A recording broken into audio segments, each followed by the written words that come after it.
There's two ways to change the default browser on your Android phone. First, we'll do the easy way. Go to Settings, and from there, scroll down to Apps. In the Apps menu on the top, you should see an option to choose your default apps. I'll tap myself in here, and on the very top, I can choose the default browser app. Now here's the tricky part.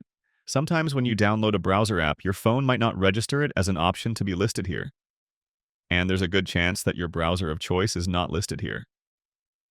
For example, when I first downloaded Firefox on my phone, it did not show up here at all. If that happens, you'll want to make the change within the browser itself. This of course depends on the browser, but on Firefox, for example, I can open the app and then tap the three dots up top, and from there go all the way down to my Firefox settings. And here within the app itself, I have a toggle to set Firefox as my default browser.